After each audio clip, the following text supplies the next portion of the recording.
j'espère que vous allez bien. Moi, écoutez, je vais extrêmement bien, je suis en pleine forme comme d'habitude.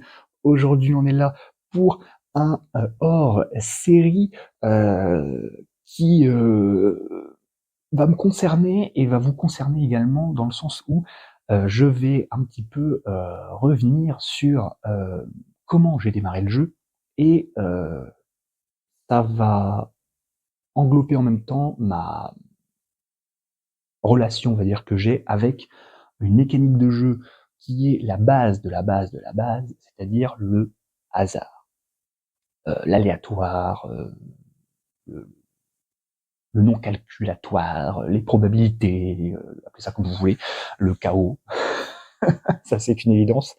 Euh, Parce qu'en fait, je, je pense que déjà je suis le seul à avoir pris ce train-là, dans le sens où la porte, appelez ça comme vous voulez, l'entrée pour les jeux, en fait. Vraiment, appelez ça comme vous voulez, prenez la métaphore que vous voulez, je suis le seul. Je pense, le seul à avoir pris cette direction-là, c'est-à-dire qu'il y en a beaucoup qui sont passés par là, moi je suis passé complètement par là, vraiment à l'opposé.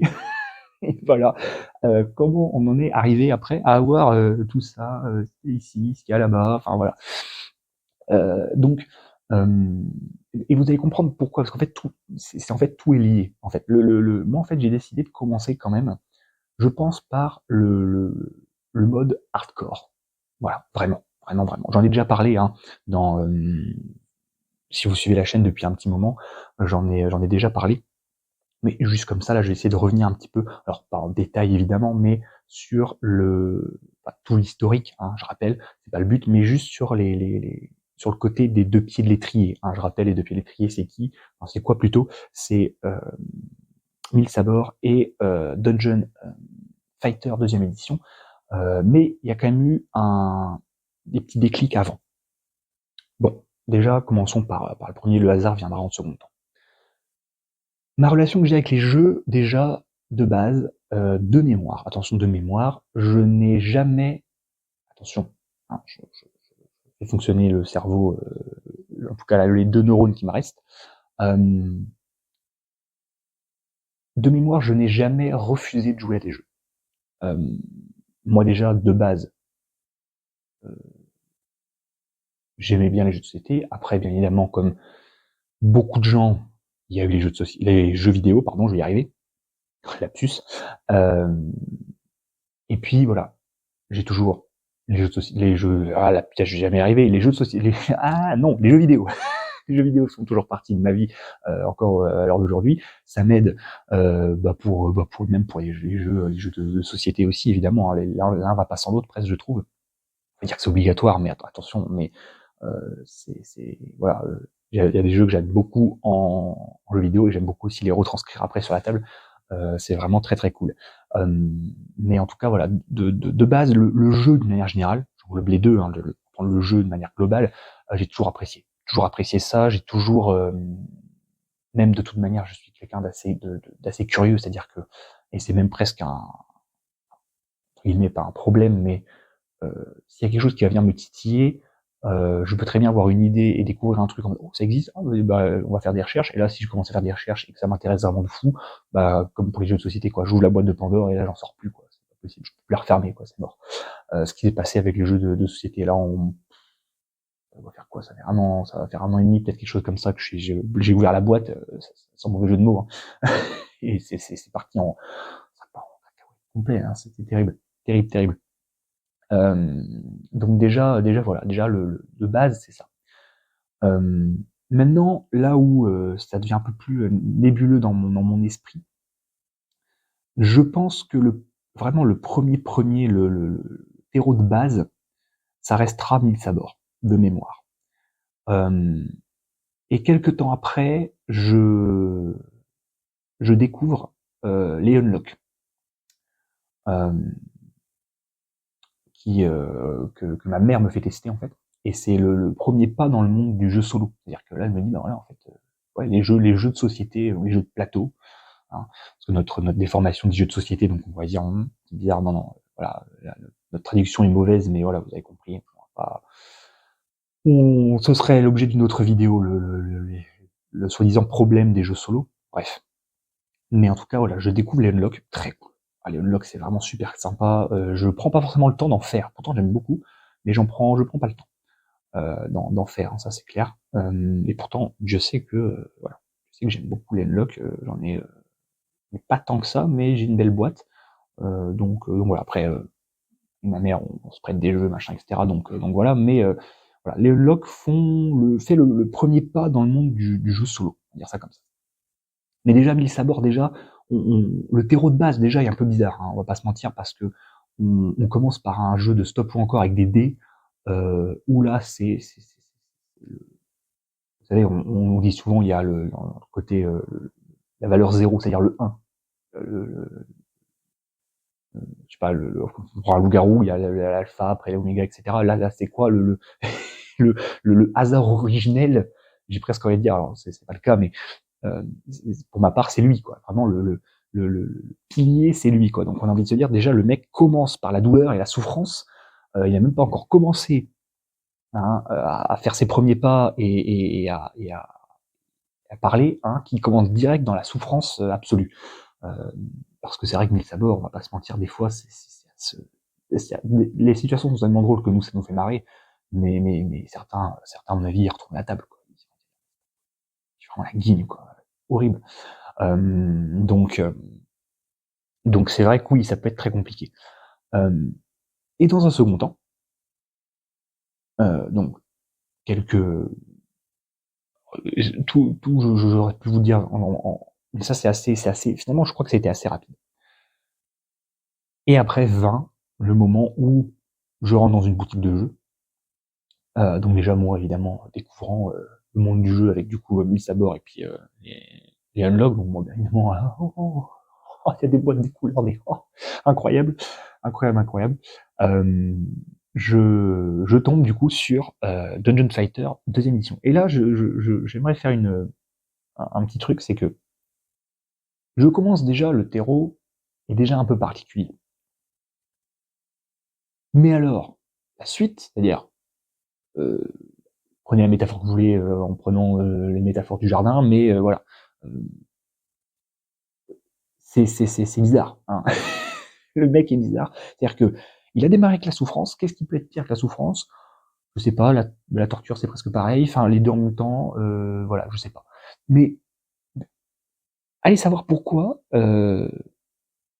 Quand je retourne la boîte, vraiment, quand déjà je prends la boîte, je oh, c'est ok, Medieval Fantasy, pourquoi pas. Et là, je retourne la boîte et je vois direct G2D, une cible. Enfin voilà. Et moi, en fait, ça m'arrête pas. C'est-à-dire que je dis pas, oh, c'est peut-être une mauvaise idée, c'est peut-être un peu trop, machin. Non, non. Ah, même pas peur. Même pas peur, on y va à fond. Et pour le coup, bah c'était, moi, franchement, je m'éclate. Ça fait, et c'est trop drôle. Enfin, vraiment, les situations pareilles sont tellement improbables. On a l'air d'un con quand on lance les dés. Et déjà, je rappelle, hein, le Dungeon Fighter, c'est quand même un concept en lui-même. Euh, c'est que déjà, même les lancers de dés de base, c'est compliqué. Mais là, aller le faire en se tournant, en faisant un 360, en tapant la tête, la tête sur le dé pour que ça rebondisse sur la table, pour que ça, enfin, qu'on prenne la boîte pour faire une sorte de trampoline, qu'on utilise la carte pour amener, enfin, de lancer nos dés en mettant le dé là et en faisant comme ça, je crois qu'on fait, ouais, on peut faire avec les petits doigts comme ça aussi. Enfin, ça n'a ni queue ni tête. Et mais quelle partie de plaisir, quel fou rire. Enfin, vraiment, y a des situations vraiment improbables. Euh, donc vraiment, je me dis que j'aimerais bien savoir en commentaire, vous, quels étaient vraiment vos premiers jeux, euh, ou le premier jeu qui vous a vraiment fait ouvrir la boîte de Pandore. Moi, c'est vraiment ces jeux-là. Et après, j'ai enchaîné. Alors, j'ai enchaîné doucement. Et après, une fois que j'ai découvert Ludum et consorts, alors là, c'était fini. C'était fini. Et en gros, ça rentre quasiment au même moment. J'ai découvert Ludum et la chaîne des Trigan quasiment en même temps, de mémoire. Donc voilà, c'est très ouais, ouais, n'importe quoi. Donc j'aimerais savoir en commentaire, ouais, quels étaient vos premiers jeux ou votre premier jeu qui vous a fait ouvrir la boîte de Pandore et du fait que vous du coup vous ne pouvez plus la fermer. Ça c'est pas possible. Euh, Parce que vraiment, je pense vraiment que je suis le seul à avoir démarré là-dessus parce que c'est tellement de ouais de souffrance en fait pour moi. mais avec un plaisir, attention, un plaisir, mais et ça fait longtemps pour le coup. Parti 1000 sabords, faudrait que je leur propose parce que vraiment, il est dans en fait, c'est de l'absurde fun, en fait. C'est que, on se dit, non, allez, il y a eu idée, pas possible. Eh ben, si, c'est possible. Eh ben, si. Eh ben, si, c'est possible. Donc, voilà. Maintenant, du coup, vient la question de mon rapport avec le hasard. Vous vous doutez bien que, avec les 2 jeux de démarrage, mon rapport avec le hasard, c'est devenu, un membre de ma famille, hein. Voilà, c'est vraiment devenu, oui, oui. Et c'est pour ça que du coup, j'ai du mal à, quand j'entends les gens, qui parlent de jeux, quand ils cherchent des points négatifs, ils vont mettre une bonne partie des points négatifs sur le dos du hasard. Moi, je suis en mode: «Mais pourquoi? Comment ça? Ah non, ah non, ah non, sinon c'est fade». Et en fait, c'est ça aussi que j'ai du mal du coup, et je pense que ça vient de là évidemment. Là, il y a pas de fumée sans feu. Je n'arrive pas à concevoir en fait le fait qu'il n'y ait pas de hasard dans le jeu. Quand je dis de hasard, c'est même du hasard minime, c'est-à-dire que vous prenez n'importe quel jeu, il y a alors, il y a certains jeux évidemment où il n'y a pas de hasard, mais c'est très rare. C'est très, très, très rare dans un jeu. Hem, Bien évidemment, il y a le hasard qui serait, hem, putassier, ça on n'en veut pas. Je sais que par exemple, apparemment Risk par exemple, est très critiqué par rapport à ça, du fait que je crois que vous planifiez votre stratégie machin et en gros, ça se joue après au dé.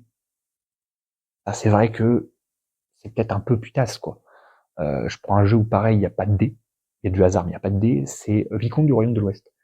C'est vrai que Vicomte du Royaume de l'Ouest, vous êtes en train de là planifier, vous dire ok machin machin, si à un moment donné la partie s'arrête et en gros vous dites hop hop hop hop hop, avant le décompte des points pour vérifier que tu as bien mérité le décompte des points, tu me fais un petit lancer de dés sur un score de 2, 3 t'as perdu, sur 4, 5, 6 tu peux compter tes points. Bah non, là c'est sûr que là t'as envie de... Non, là c'est pas possible. Enfin je schématise, hein.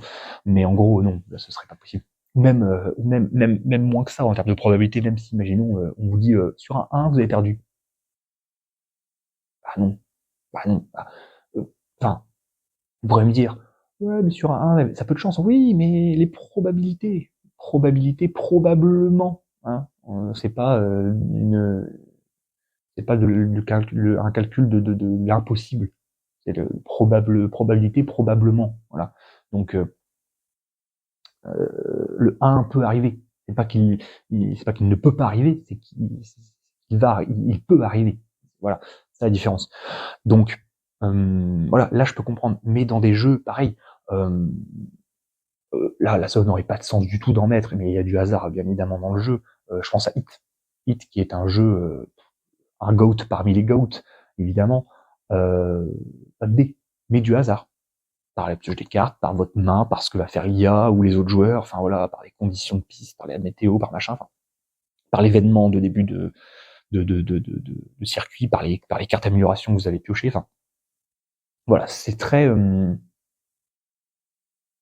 comment on pourrait dire ça, le hasard prend, ou le chaos, ou appelez ça comme vous voulez, l'aléatoire, prend différentes formes. Et moi, ça me dérange pas tant que alors, c'est pas le côté maîtrisé. Parce que techniquement, c'est pas possible de maîtriser le hasard. Je prends un exemple de jeu où les gens pensent ça, alors, à la fois à raison et en même temps à tort, c'est Dice Throne. Dice Throne a beaucoup, a bien marché. Pourquoi? Je pense, attention, hein, je suis plutôt déjà par son univers qui est très cool, hein, pareil, Dice Throne, et je prends Dice Throne, j'englobe tout, hein, je prends les Dice Throne Marvel, je prends les Dice Throne, le module Dice Throne Adventure, je prends les Dice Throne, le Dice Throne classique en duel, enfin voilà. Tout ce qui fait Dice Throne, c'est banger, c'est le GOAT, pareil, un GOAT parmi les GOAT. Pourquoi ça marche? Pourquoi ça marche aussi bien? Parce que déjà, bon, il y a le côté GD que beaucoup de gens aiment bien, il y a le côté carte, hein, évidemment, et puis bon, il y a le côté, c'est le côté combinaison, machin, stratégie, avec les petits jetons, les états, etc. Pareil, enfin bref, ce serait voilà. Il y a beaucoup de vidéos qui parlent de Dice Throne, évidemment, ça paraît logique.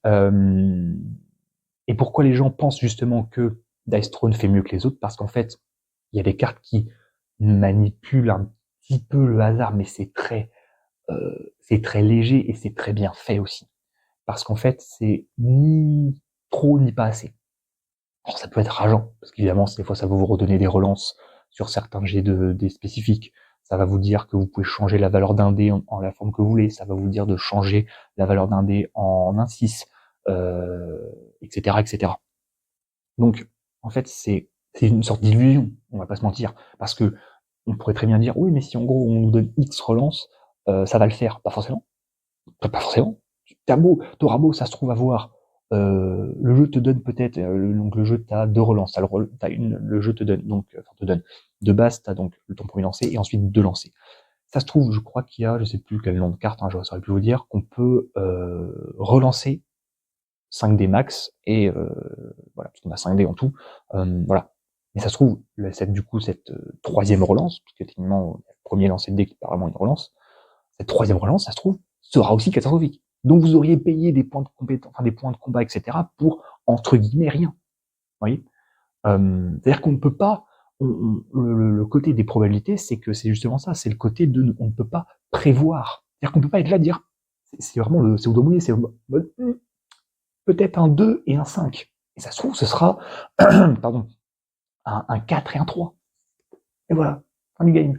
Donc voilà, c'est pour ça aussi. Donc je pense que beaucoup de gens aiment beaucoup, et à raison. Attention, moi le premier, décidément, on va voir par en couille. Dice a bien marché. Pourquoi? Parce que justement, il y avait ce côté un peu illusoire. Attention, je pèse mes mots. Mais voilà, il y a le côté un petit peu, le côté où on peut avoir le contrôle. Non. Non. Parce que déjà, faut déjà tomber sur la carte. Une pioche de cartes, on ne les voit pas. Hein. Une pioche, on les regarde, mais on ne sait pas ce qu'on va piocher. Donc déjà, il y a ça, ça se trouve la carte que vous voulez, la carte qui peut vous sauver la game, elle est sous. C'est vraiment la dernière la dernière carte du paquet. Donc là déjà, vous êtes dans la mouise. Donc voilà, il y a quand même, on se rend pas compte du hasard dans Dice Throne, mais il y en a pas trop. Hein, j'avais vu quelqu'un qui en parlait, qui avait dit ouais, peut-être un peu trop de hasard dans Dice Throne. Non, déjà rien que le nom déjà. Dice, les dés. Déjà rien que là, partant du postulat-là, dès qu'il y a un dé, il y a du hasard qui peut être putassier. De toute façon. De toute façon. Quand déjà il n'y a pas de dé, déjà on peut se dire, ah, il y a déjà peut-être un peu plus de contrôle dans le hasard. Mais sinon, c'est que de l'esbrouf, c'est de l'illusion, en fait. Surtout si en plus, c'est dépendant d'une carte qui est dans un deck qui a été mélangé. Si encore c'est dépendant d'une action que vous êtes obligé de faire ou d'une action que vous choisissez, c'est-à-dire que, imaginons, je ne sais pas moi, vous avez la possibilité d'avoir une action qui vous permet de gagner une relance, ou de faire un plus un moins un. Dans ce cas-là, oui. Dans ce cas-là, là, vous avez le contrôle, vous choisissez, ok, je choisis celle-là.